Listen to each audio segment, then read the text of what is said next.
everyone, welcome to CEC lecture. The topic of analysis is Comparative Politics, Understanding its Nature. In this lecture, we shall attempt to explain various perspectives on the topic of comparative politics.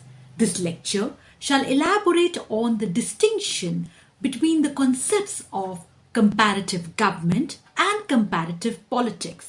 It shall also explain important aspects with reference to understanding the nature of comparative politics. As we begin, we take the very important definition by E.A. Freeman. And the definition says, as we quote, comparative politics is comparative analysis of various forms of government and diverse political institutions. Now, this very definition by E.A. Freeman gives us an idea that how, when we talk about comparative politics, we are looking at a broad, diverse canvas. We will be understanding various political institutions, various forms of government, and we all know that understanding political institutions and governments of various countries is indeed a very challenging task. And to endeavor for this challenging task, any researcher, student, faculty, academia needs to have the outlook of reflection from a diverse perspective. After understanding this definition by E.A. Freeman, that gives us a very quick insight, an important insight with reference to understanding comparative politics, that it involves comparative analysis of various forms of government and diverse political institutions. Comparative politics, therefore, from this discussion we understand it is study and appraisal of domestic politics, institutions, processes across countries. And most important, the very idea of looking at institutions, government apparatus, process across countries has a history. So therefore, comparative politics too can be understood from the lens of history. It existed in the Greek times, it existed during the Roman period, and in the present day time, its basic feature of looking and analyzing at domestic politics, institution, processes from a comparative perspective has indeed undergone change, because today every institution process has an impact and an important reference with reference to the global dynamics. Moving forward, we all know that human beings often compare. We often compare between different kinds of things. We often try to compare and contrast similarities and differences amongst various phenomena, concepts. So seen in this perspective, comparative politics then acquires an important, significant place not only in political science but also with reference to everyday discourse. We all know that politics, public arena, public discourse is defined by the term that is called as dynamism. Now, at a time when public concepts are further contested by diversity of thoughts, ideas and views, the very exercise of comparing situation, comparing various processes, comparing various institutions, comparing various perspectives then acquires significance in order to comprehend better the dynamics of the changing reality. And it adds more inputs with reference to aiding better in terms of the research, studies, amongst others. Then an important question that often comes across, that is, what does comparative study involve? Now, at the outset, any comparative study from examination to research to dissertation, at the very outset, an important essence of any comparative study involves tracing, highlighting, mapping, and emphasizing major patterns of similarities and differences. Now, we all know that to very exercise of looking into any phenomena, process, institution, or idea, it's indeed a very Herculean task. And in this tough task, the aspect of mapping similarities and differences puts the researcher, the learner, in a realm that can be defined as a broad canvas. So the very endeavor to go into the nature and study of comparative politics demands a certain degree of appreciation for diversity, a certain degree of reflection and commitment to comprehend the diverse, broad aspects involved in looking at the similarities and differences of various political phenomena, institutions, government apparatus, amongst others.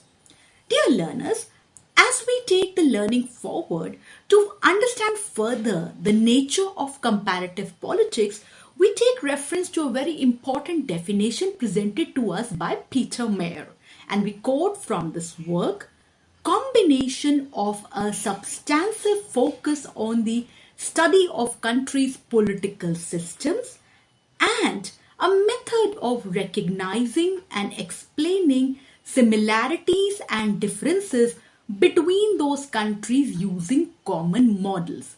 Now, this perspective definition by Peter Mayer gives us a lot of points to reflect on for the purpose of understanding comparative politics. Comparative politics, it involves looking at the country's political system. Words from the definition by Peter Mayer: recognizing and explaining similarities and differences between these countries using common models. So therefore, while approaching any subject, any institution, any process from a comparative lens, it is essential to draw this very important point from the definition of Peter Mayer, that the researcher, the learner, the student, the faculty must draw on a common model. That is, if you are comparing country A with country B, it should be using a certain degree of constancy, namely using common models. Another interesting definition, while we take our learning forward with reference to understanding the nature of comparative politics, this definition comes from the work of Richard Rose. According to Richard Rose, the focus when we talk about comparative politics is, quoting from the definition of Richard Rose, explicitly or implicitly upon more than one country, thus following familiar political science usage in excluding within nation comparison.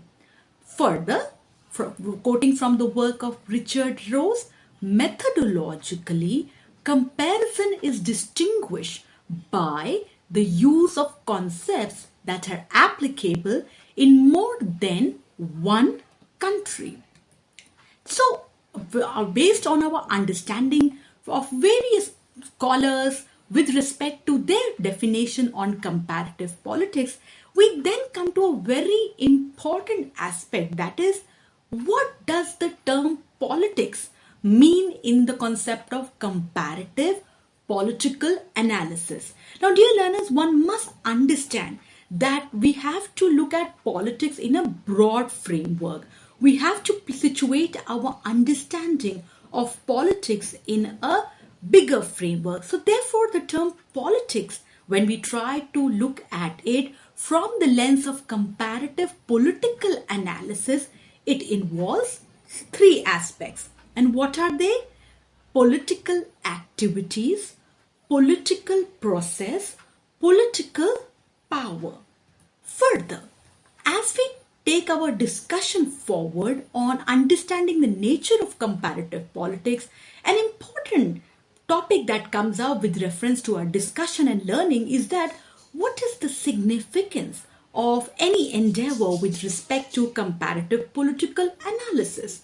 While we try to understand the significance, it is essential that when we delve into understanding similarities and differences amongst various government apparatus, political institutions, we look at governance in a broader holistic framework. One gets the sense that when we look at politics, as we just discussed, in terms of three aspects: political activities, political process, political power, one gets the sense of multifaceted nature of the process of governance, and in the contemporary times one gets the understanding of plurality of the governance tenor. That is, today governance both at domestic to international level is marked by the presence of state as well as non-state actors. While trying to understand politics from a comparative framework and looking at the three important aspects: political activities, political process, political power, we have the sense that the state is the most important actor. But to understand political institutions, processes from a comparative perspective, we cannot ignore the importance of big corporations, global firms, global institutions, civil society, voluntary associations, media, amongst others. An example of comparative normative prescriptive study of constitutions, that is, when we try to understand comparative politics using the lens of comparative normative prescriptive study of constitutions. Now, dear learners, in this endeavor, if any researcher engages in, the main highlight would be to recognize which is the best political apparatus, which is the best political institution. And this endeavor has been attempted in the past as well.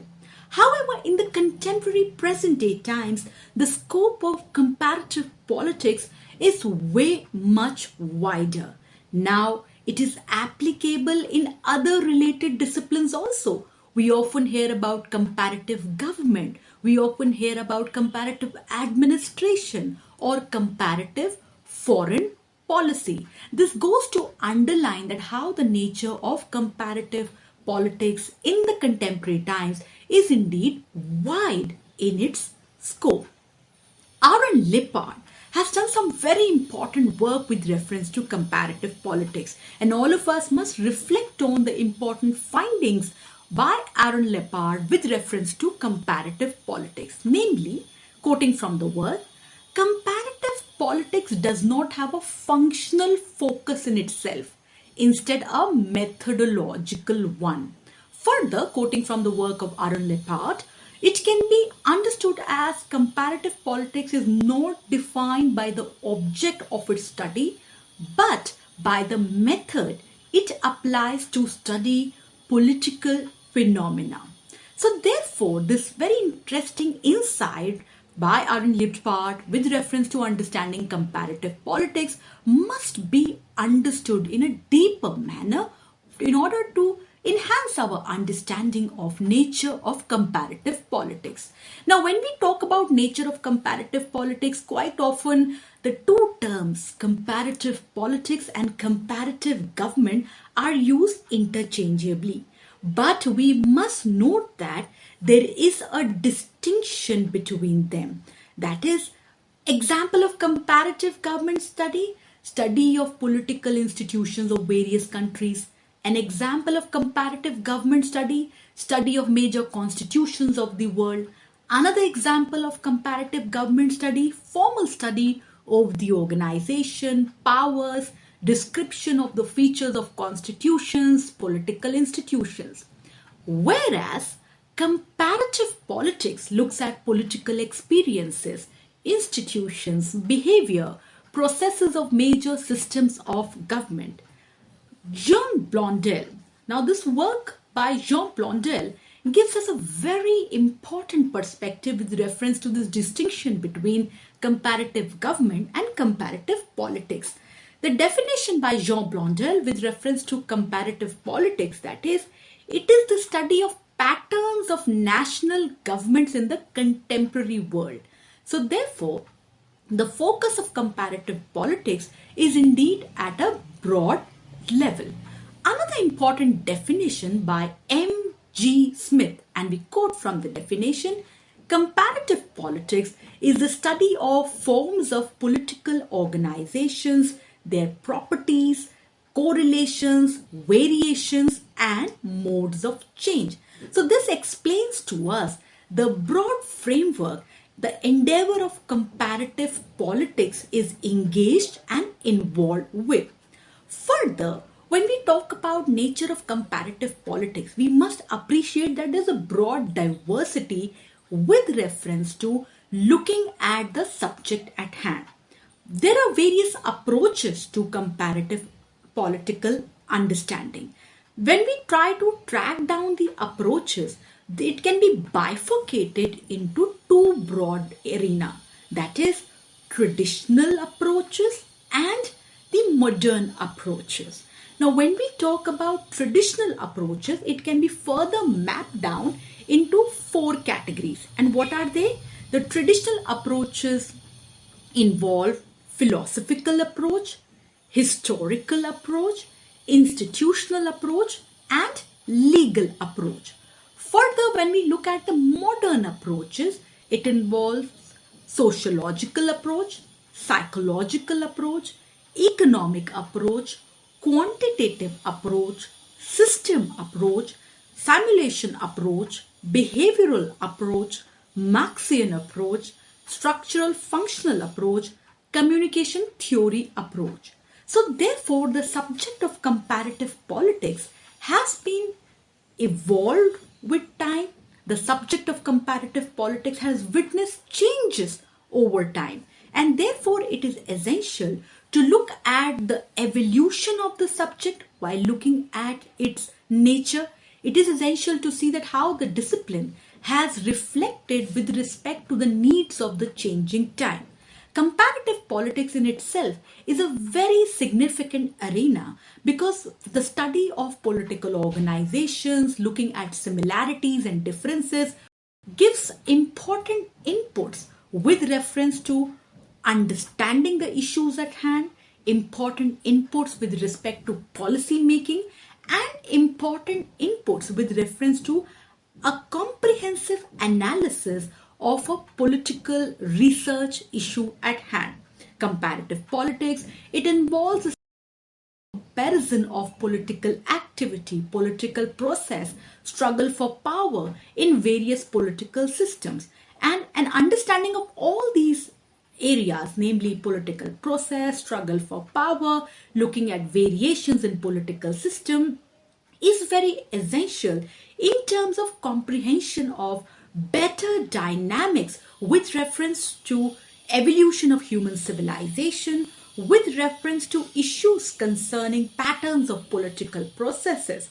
The aim of comparative politics is very essential that to analyze and compare political system in a proper way, as well as through a comparative analysis of their structures, functions, infrastructures, processes, amongst others. Living at a time wherein world has become indeed a very small place, with technology connecting one part of the world to another, problems today demand a holistic approach. Problems of today with reference to global and national domestic governance dynamics demand a comprehensive approach. A detailed study of any process, institution, phenomena from a comparative perspective, employing various models of comparative political analysis, shall be of great use for respective nation states, policymakers, academic debates, research, amongst others. One has to appreciate that today the study of national government, the study of governments from a global lens has indeed become very contested. So one has to look at the diverse as well as the broad framework.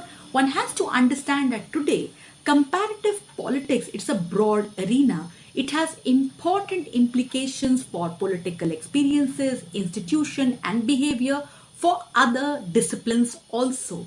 The study of comparative politics today has indeed some valuable inputs for disciplines all over the world. So therefore, it is very essential to understand the nature of comparative politics, looking at the diversity and plurality of governance from local to the global level. We hope that the lecture presented to you significant inputs with reference to understanding the nature of comparative politics. We look forward to positive and encouraging feedback from you all. Thank you very much.